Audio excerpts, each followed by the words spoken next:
They called it Sonic the Hedgehog. No subtitle, just Sonic the Hedgehog. This is what Sonic was supposed to be, the definitive version. And the worst part is, you open the game and then you see it. His face, just staring back at you. Confident you're having fun. You're not having fun.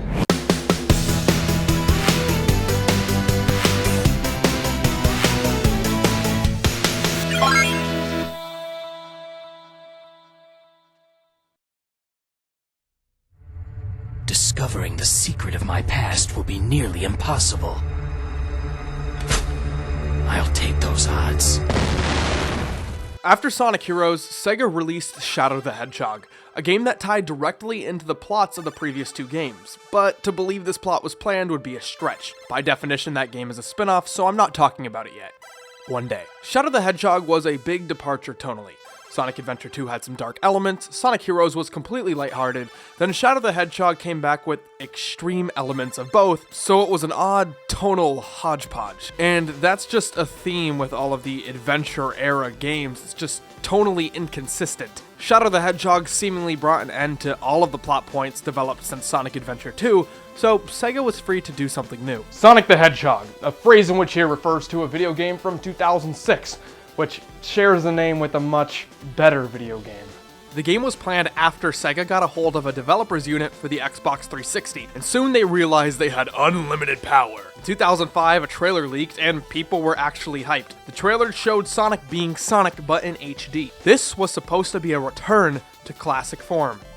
Once again, for like the billionth time. Sonic 06 was supposed to be the thesis of the adventure era, combining the best aspects, minus the Chow Garden, because reasons. To pay homage to the classics, the game was titled Sonic the Hedgehog.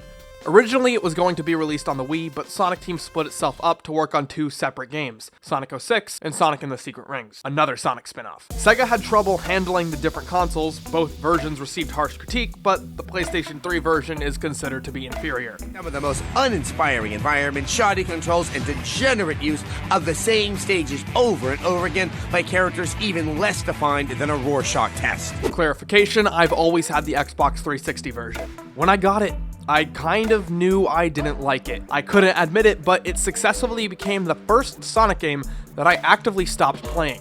I've done my best to return to the game and beat it, but I've never been completely successful until this review. And even now, it took me months, not because it's difficult, but because I couldn't sit down and marathon it without going crazy. It's no use! New features include a new character named Silver, subtle redesigns to the whole cast except for Dr. Eggman, who's given a complete overhaul, and the first time a main series Sonic game switched the voice actors, this time utilizing the voice actors from Sonic X. Thanks a lot. I didn't think you could talk. Well, I can do a lot of things. The story is split up into 3 episodes, Sonic, Silver, and Shadow. Story elements intertwine with each other, so I'm going to do my best not to repeat myself while still making sense of the story. Presenting the story in separate episodes sometimes leads to confusion, but that's the way the game does it, so that's how I'm going to do it. Sonic's story begins with the Princess of Soleanna, a country, starting the Festival of the Sun at night. Eggman comes to kidnap her, but Sonic the Hedgehog. Sonic rescues Elise, but he proves that he's no Mario, because Elise gets kidnapped immediately afterwards. Wait, maybe that means he is like Mario. Instead of running after Eggman, Sonic admits that the beach would be a much prettier first level. He even has time to imprison this whale. Sonic gets Elise back and heads to the desert, relationship development. Your smile. That's all I need. Elise tells Sonic about how Eggman wants to release Solaris, a god who almost killed all of Soleanna, and Soleanna's food court. Silver confronts Sonic, stating that Sonic will destroy the world, but it's no use! Elise gets captured again. Amy stops Silver from killing Sonic, even though he's the Iblis Trigger. More on that later. Sonic and Tails meet up with Knuckles, who shows Sonic a message from Eggman who says he'll exchange Elise for the Chaos Emeralds. I'm going to assume you mean the Chaos Emeralds. Then they go to Eggman's base on a snowy mountain in the middle of the Mediterranean. Then Sonic 06 nostalgia panders before it was cool, and as they attempt to make the exchange, Eggman sends Sonic and Tails and Knuckles back to the future. Eggman reveals that he needs all 7 Chaos Emeralds. You mean the Chaos Emeralds? Activate the true power of Solaris. The squad meets up with the Suicide Squad in a destroyed future. They work together to find some Chaos Emeralds. And then Sonic discovers that Elise died a few days after they were sent to the future. They try to go back to the past, but first they have to fight an Alaskan bullworm named Iblis. Using a dual version of Chaos Control, they get back. Sonic rescues Elise, and the two have some time to discuss their strictly platonic friendship. Sonic gets Elise back to the castle, but Eggman threatens to blow up the country if Elise doesn't give herself up. Silver and Sonic team up to rescue Elise once and for all. The egg carrier crashes, but Sonic time travels to one day earlier. He rescues Elise. More relationship development. Nice smile. The Sonic story boils down to Sonic versus Eggman, but they throw in this totally platonic relationship with him and Elise. Any fun tone is totally desaturated. Besides the opening cutscene, you never see Sonic being Sonic. I think the scene that best describes the tonal shift is this one. Don't be late. Same to you. Sonic and Shadow have always had this Goku-Vegeta relationship. They challenge each other, but they enjoy doing it. The plots of Sonic games have never been high quality, but up until this point, they've been fun. When you take all the fun away, all you're left with is a story about anthropomorphic hedgehogs that is nonsensical, boring, and takes itself too seriously. Next, we get the Shadow story. Shadow's story begins with him on a mission to rescue Rouge. By the way, Shadow is now working for Gun, the organization that shot and killed Maria Robotnik, his very own platonic relationship. But Captain America joined Hydra, so okay. Rouge has a staff that's pretty magical. She stole it from Dr. Eggman. Shadow is confronted by a good boy, 10 out of 10. Shadow takes Rouge to a Gun rendezvous, but is confronted by Dr. Eggman, which results in the staff shattering, releasing a dark being named Mephiles. Way more hardcore than Shadow, who knows Shadow probably from like Hot Topic or some grimy coffee shop. Mephiles sends Shadow and Rouge to the future. They see E123 Omega, who's half dead. Shadow's a little sad, but he has to live up to society's masculine expectations. Chest hair. Punk Rock meets up with Pop Punk and the same shit happens. The Shadow stays in the future. Shadow fights Mephiles, who has reached his second form. Rouge, in the present, finds Omega and gives him a Chaos Emerald to give to Shadow into the future. Omega sits around for a few hundred years, and we experience it with him because of the loading times.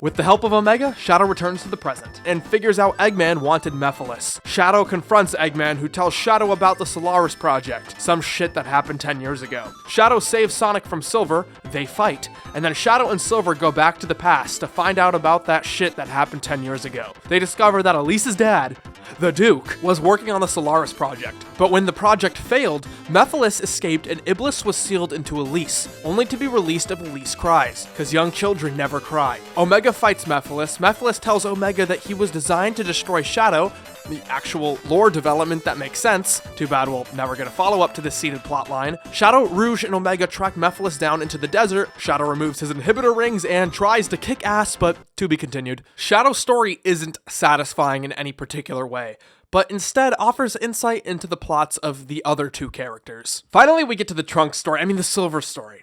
Silver is from a dark future where the world has been engulfed by the flames of disaster. Silver and Blaze are essentially firefighters. The two fight Iblis in his erect form, but then Mephiles appears and informs Silver to go back in time and stop the being that caused Iblis to be released.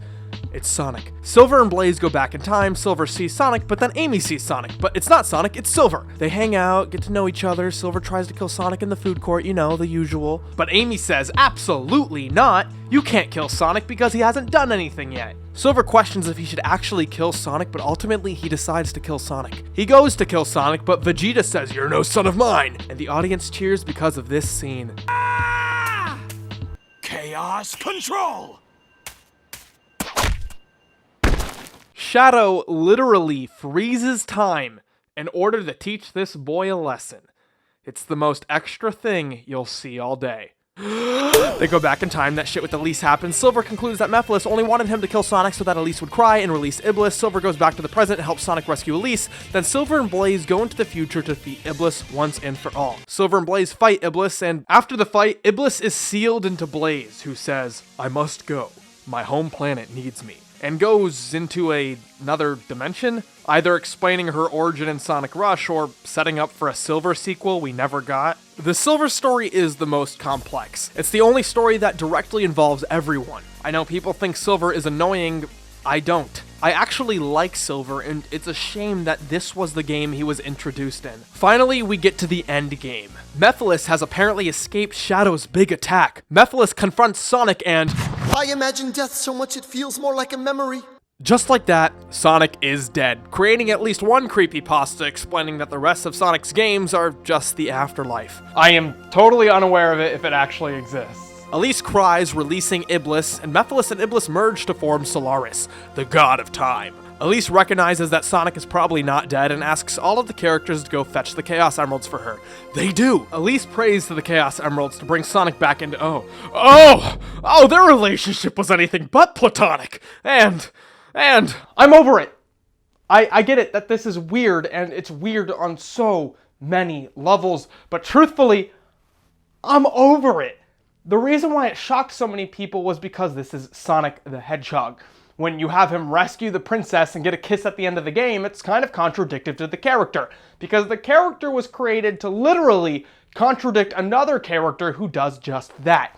Even if this was, say, a hedgehog princess, it would be just as weird. But what evolves it from weird into a notoriously uncomfortable moment is the fact that she's also human. But this game came out over 10 years ago. I'm over it, and you should be too. Eggman explains that Solaris is invincible because it is ever-present, existing in the past, present, and future. Therefore, it cannot be defeated. But they just beat him up like every other boss in the game, which ultimately destroys him. Okay. Elise and Sonic then get the opportunity to blow out Solaris' flame, which would prevent Solaris' destruction, but also prevent Sonic and Elise from meeting each other. Elise says, "I don't care if everyone dies." Even if Elise was a likable character before this moment, she just ruined all of that. What a selfish thing to say. Sonic understands that Elise has become a little too clingy and decides to break up with her in the most satisfying way possible. He changes the course of history so that they would have never met, erasing their relationship in the entire events of the game. The denouement of the game is literally a self-contained apology for its own existence. Magnificent. As a standalone story, I don't believe Sonic 06's plot structure is any better or worse than previous Sonic games. There are a few too many cringe moments in the story which distract from the plot itself, but the main problems stem from the tone. Sonic 06's plot has this sense of importance that doesn't belong in a Sonic the Hedgehog game. The Iblis trigger must die! Sonic. The moments everyone remembers in this game are the ones where the characters were betraying what was previously established. Sonic falling in love. When we see him acting all smooth, it's bizarre. Shadow becomes a gun agent. This is the game that turned Knuckles from the cool kid with a temper into an idiot. But here it's not played for laughs, it's just kind of awkward. Look at this scene. Knuckles throws Sonic a message from Eggman in the most unnecessarily cool kid way, but when Sonic throws it back, he clumsily drops it. It's animated in a silly way, but nobody reacts to it. It just sort of happens. Eggman, who's this silly ass looking character, is given this creepy redesign. Mike Pollock, who is excellent as the character, is holding himself back. Eggman Land will finally come to be! It's too powerful for you to overcome. He has this silly voice, but his delivery is dead serious. The game also has this weird relationship with the rest of Sonic's canon. It kind of ignores and simultaneously expects the audience to be familiar with it. I've thought about this game and its story a lot, but I've never really truly understood what the story was trying to accomplish. They don't call it a Sonic boom for nothing. Sonic is reborn for the next generation, and this time, speed won't be enough. It'll take an all-out force of nature. Sonic the Hedgehog. Enter the Sonic Age.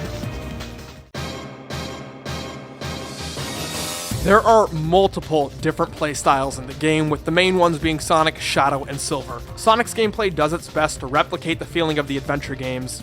It fails. Whoa! Although Sonic does control decently well when this fickle game, allows, most of the time the game suffers from slowdown, having to stop to drain enemy health bars, long levels, and switching to Sonic's friends, Tails and Knuckles. In certain levels, Sonic runs fast, but like way faster than usual. So fucking fast that when he bumps into something, bye-bye. An object in motion will stay in motion. Sonic's final gameplay style is when he's holding Elise. Those big, cartoony hedgehog hands on a realistically proportioned body. It's not as awful as I remember it being. The only ability Sonic loses is his spin dash, and all I have to say to that is, he still has a spin dash. Sonic highlights: being able to walk upside down, having to walk on a metal ball, avoiding everything, snowboarding in White Acropolis. I would love to say that the mechanics of the board are broken, but I don't think they programmed anything into this. Up, down, left, and right are all optional inputs that could mean anything. Every Mach speed section. Avoiding enemies is difficult enough, but precision platforming is almost impossible, yet highly necessary.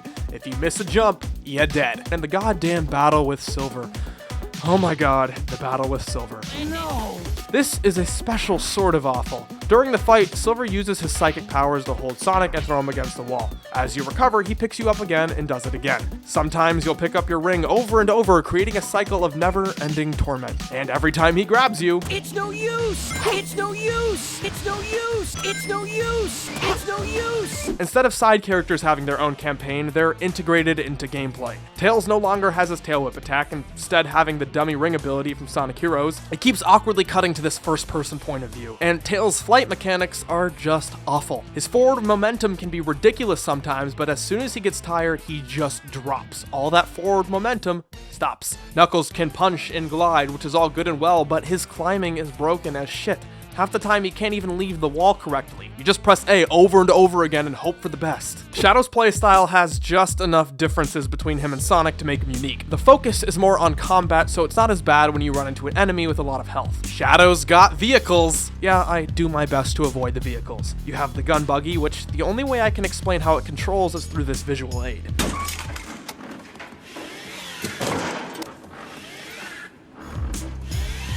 You have the glider and the hovercraft that are forgettable, and then the motorcycle, which is the worst, but also the most necessary to use. You get the motorcycle when trying to run down a train, and Shadow's not fast enough on foot. I tried, so you're stuck with it. Shadow's playable friends are Rouge and Omega. Rouge has the same gliding and climbing mechanics as Knuckles, but instead of punching, she has a bomb that operates the same as Tails' bomb. Omega sort of plays how he did in Sonic Heroes, but the aim seems to be way off. Silver. Lovable, innocent Silver. He's slowed down.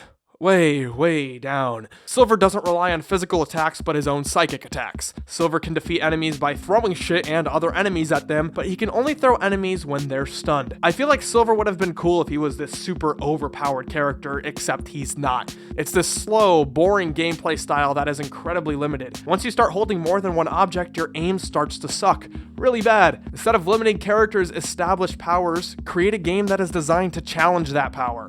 Highlights: the desert level where he has to direct a ball into a hole. You can only hit the ball 9 times before it explodes, and if you try to take your time and carefully plan on where it's going to go, it explodes. This usually takes about a half hour to do, and it's so frustrating. And when it's finally over, there's no satisfaction because you remember your reward is getting to play more of this game. Great! Silver's friends are Blaze and Amy. A lot of people consider Blaze to be the best controlled character in the entire game, and I can definitely see that argument, but she's incredibly underutilized. Amy could turn invisible. I'm legitimately asking now. Did I miss another part of the canon where this had happened before? Has this been explained at any point? Besides that, she's slow, and using her hammer is nearly impossible because she stops dead in her tracks whenever she pulls it out. Now, I could easily nitpick, riff on, and make fun of different moments in this game for hours. It's truthfully a mess. But I really do think there needs to be a distinguishing factor between individual moments that I can make fun of and moments that actually help support the message of my review. That being said, now I want to talk about qualities of the game that are shared between all of the characters. When a ton of enemies are on screen, the game slows down. Sometimes it feels unplayable. It's easy to get lost. At times, I just couldn't figure out where to go. Sometimes I would end up going in circles because the level's design made it look like I was linearly progressing, only to say nope. After building this expectation of getting lost, Aquatic Base actually has repeating sections. After building this expectation, I assumed once again that I was going in circles, which resulted in me going in circles. Certain boss battles are just confusing as hell. During the Egg Cerberus fight, you have to hold on to his face rod and guide him into a wall, but sometimes it won't work, and guiding him is confusing as all heck. The character boss battles are built weakly yet again, and the levels are long-winded. It is so discouraging to get a game over and have to track back through the level after playing for almost an hour. I had to take so many sanity breaks that it's taken me over 3 months to play through the game. Man, today's not my day. Finally, the last section of the game, End of the World. Although it definitely was frustrating, it's really forgiving because of the amount of extra lives you receive. And Rouge can just fly straight to the end of her portion. Like, no joke, I found the end of this level completely by accident. The final boss is incredibly easy, and if this was a good game, it would definitely be a letdown. Once you figure out how to beat it, all you have to do is pay attention to the character's ring count. Just like in Sonic Adventure, there's an overworld, Soleanna. Immediately after the game starts, Sonic is just dropped directly into the overworld. No action stage or boss to start off. Throughout Soleanna, there are a ton of tedious little challenges you can take. If you're not trying to 100% the game, only a few are necessary. Just like another masterpiece, the first challenge Sonic has to do is jump through a bunch of rings. These challenges are frustrating, mostly because of the game's loading. To be clear, I've only completed the challenges necessary to finish the game's story mode. My favorite one has to be Find the Guard Captain. An ordinary, definitely not the captain of the guard, tells you in order to access a level, you need to guess which one of these guards is the captain. The game loads, he explains the challenge, the game loads again. Who could the captain be? Let's see if the guy who initially came up with the challenge has any clues. Oh, he's the captain of the guard, wow. S ranking, loading, mission done. This is the most unnecessary thing I've ever seen. Soleanna in its entirety just feels unnecessary. I get that they wanted to invoke the feelings of Sonic Adventure, but the difference is that Station Square is small and easy to get around in, and it helps you understand where the levels are in relation to the game's location. Not Soleanna, it's large. Instead of going for a charming and easy to navigate city, it's aiming for realism and architectural consistency. I get lost in Soleanna because it all looks the same. Bland and white or bland and green. My favorite part is this large grassy area. Look at all this stuff to do. Seeing Sonic run around real-looking people clashes with his design. But to be fair, the people only look real when they're not moving. And they can only make a few different sounds. Hey. Soleanna, it's a place. There's no issue with finding enjoyment out of this game. Personally, I don't, and I really believe that it's a bad game. A lot of people argue that if it wasn't rushed, it would have been amazing. But I really disagree. People cite the glitches, the story, and the load time for the game's lack of quality, but all of that wouldn't matter if the game was fundamentally enjoyable. The glitches. Yes, there are glitches in this game. Bad glitches. But I rarely found the glitches to be the source of my discontent. If it were an enjoyable game from the ground up, the glitches would be celebrated. Look at Pokemon. The original games are full of glitches, but people still love it. The story and the load times would simply be annoyances if the game was fundamentally good. The major problem is the buggy gameplay, but that's just an umbrella term.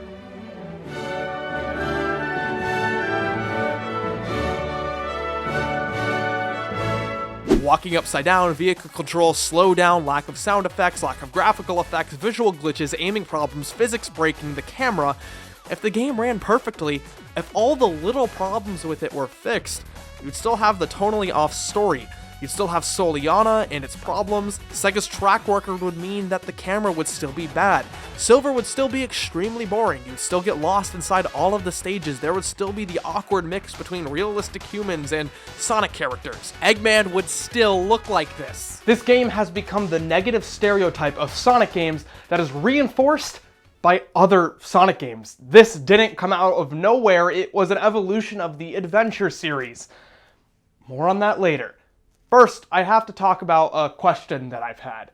I've been trying to figure out why people continue to defend this game, and I'm truthfully not asking that in a rhetorical sense, but I'm genuinely curious. I approach critiquing media by knowing how it makes me feel, but then I need to pinpoint exactly why I think it makes me feel that way. I've also made flawed conclusions based off of this tactic, like saying I didn't like Sonic 3's art because it's too cartoony. What I should have said is it's bubbly when compared to the sleeker designs of previous games. Now, what I've determined is that enjoyment of this game comes exclusively to Sonic fans. Sonic fans attempt to group the series into different eras. The way I see it, Sonic Adventure, Sonic Adventure 2, Sonic Heroes, Shadow the Hedgehog, and Sonic the Hedgehog 2006 all belong in the same group. They share similar gameplay and storylines. However, Sonic 06 does stand on its own in a really bizarre way. It's a half reboot that attempts to carry over the best aspects of the adventure games. But the real carryovers are everything people didn't want. The poor camera, the overworld, the overcomplex story, the slowdown, enemy health bars, only being able to play a Supersonic in the final stage. These are